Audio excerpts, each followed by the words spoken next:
मैंने पहले भी आपको ये बताया है कि 1 जुलाई 2024 से नए कानून लागू हो गए हैं। आईपीसी, सीआरपीसी और एविडेंस एक्ट की जगह आ गए हैं बीएनएस यानी भारतीय न्याय संहिता, बीएनएसएस यानी भारतीय नागरिक सुरक्षा संहिता और साक्ष्य अधिनियम। ये 3 कानून भारत में 1 जुलाई 2024 से लागू हो चुके हैं। आज मैं आपको यह बताऊंगा कि जो सीआरपीसी की धारा है 439, उसमें बीएनएसएस में नई धारा कौन सी जोड़ी गई है। साथ ही साथ मैं आपको यह भी बताऊंगा कि नई धारा के साथ या नए कानून के साथ उसमें क्या नया प्रोविजन जोड़ा गया है। मैं आपकी जानकारी के लिए बता दूं कि एक छोटा सा बदलाव किया गया है, जो बहुत ही महत्वपूर्ण बदलाव किया गया है। साथ ही साथ अगर आप कोई जूनियर एडवोकेट हैं या फिर अभी अभी आपने कोई कोर्ट ज्वाइन किया है या आप लॉ स्टूडेंट हैं या आप कोई जुडिशरी की तैयारी कर रहे हैं, तो यह जानकारी आपके बहुत ही काम में आने वाली है। तो बने रहे वीडियो के अंत तक। मैं मनसेनी एडवोकेट और आप देख रहे हैं हेमंत अलविलो। वीडियो अच्छा लगा तो प्लीज इसे लाइक करें। अगर आप चाहते हैं कि ऐसे इंटरेस्टिंग वीडियो मैं आपके लिए बनाता रहूं तो प्लीज चैनल को सब्सक्राइब जरूर से कर लें। सबसे पहले तो हम सीआरपीसी के सेक्शन 439 को देखते हैं, फिर हम बाद में देखेंगे कि जो नया कानून आया है बीएनएसएस, उसमें जो नई धारा दी गई है, इस सीआरपीसी की धारा और बीएनएसएस की जो धारा है, उन दोनों में डिफरेंस करके हम यह देखेंगे कि इन दोनों में क्या समानता है। सीआरपीसी के सेक्शन 439 को 2 भागों में डिवाइड किया गया है, सब सेक्शन 1 व सब सेक्शन 2। साथ ही साथ जो सब सेक्शन है इनको भी डिवाइड किया गया है, उनकी भी 2 क्लोज है, ए और बी क्लोज।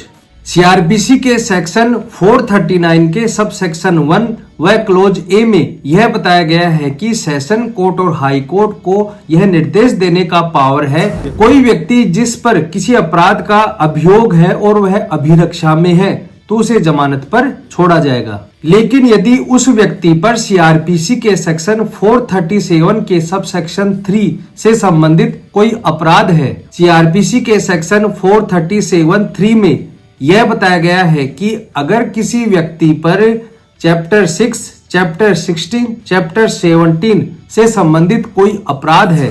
पहले तो मैं आपको यह बता दूं कि आईपीसी के चैप्टर 6, 16 व 17 में क्या बताया गया है। चैप्टर 6 में राज्य के विरुद्ध अपराध है, चैप्टर 16 में मानव शरीर के विरुद्ध अपराध है और चैप्टर 17 में संपत्ति के विरुद्ध अपराध है।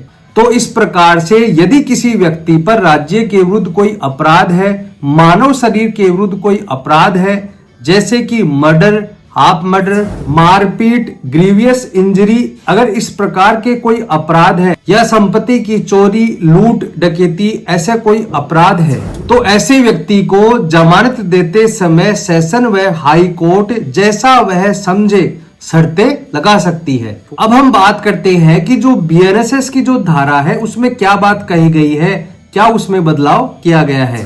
सीआरपीसी की जो धारा थी 439, अब उसे बदलकर बीएनएसएस के सेक्शन 483 कर दी गई है। और जो बात सीआरपीसी के सेक्शन 439 के सब सेक्शन 1 क्लोज ए में जो बात कही गई है, वही बात बीएनएसएस के सेक्शन सब सेक्शन 1 क्लोज ए, इन दोनों ही धाराओं में किसी प्रकार का बदलाव नहीं किया गया है।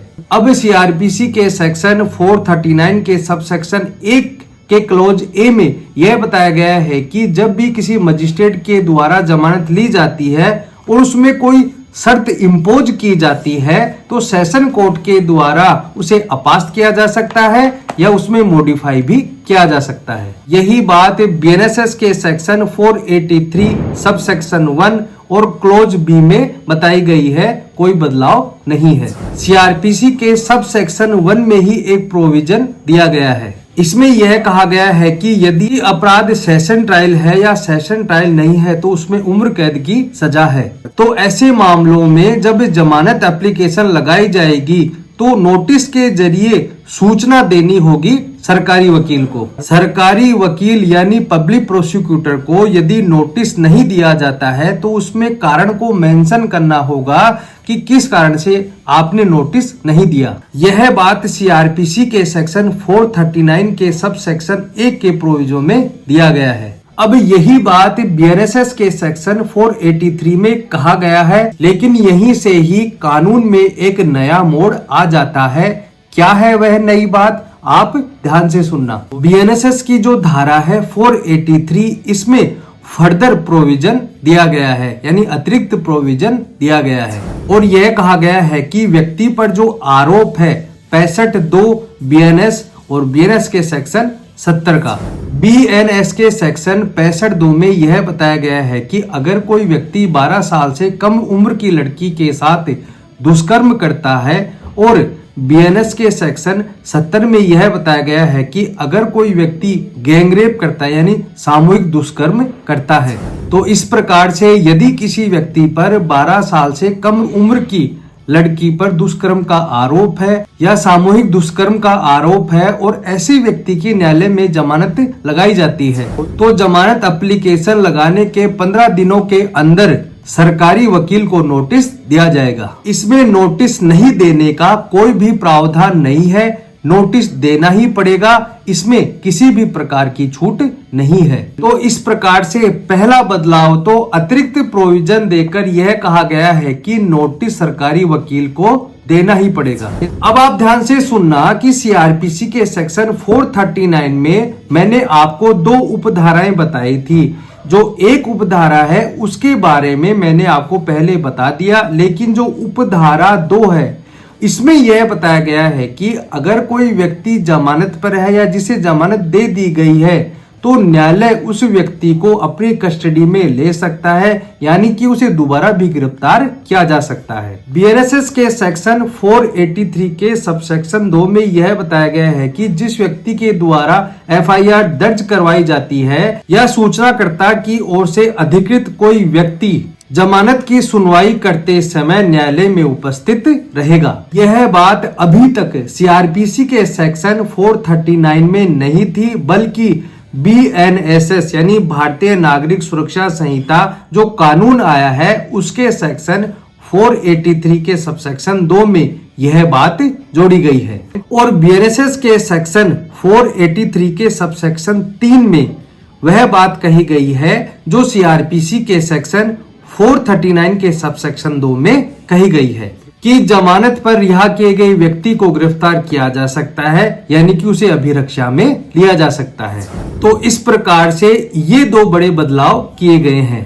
सेक्शन 483 बीएनएसएस में एक तो अतिरिक्त प्रोविजो, अगर बीएनएस यानी भारतीय न्याय संहिता के सेक्शन 65(2) व 70 का कोई आरोपी है और उसकी जमानत एप्लीकेशन लगाई जाती है, तो उसके 15 दिनों के अंदर सरकारी वकील को नोटिस देना पड़ेगा। दूसरा यह है कि जिस व्यक्ति के द्वारा एफआईआर दर्ज करवाई जाती है या उसकी तरफ से कोई नियुक्त व्यक्ति है, तो जमानत की सुनवाई करते समय उसे न्यायालय में उपस्थित होना पड़ेगा।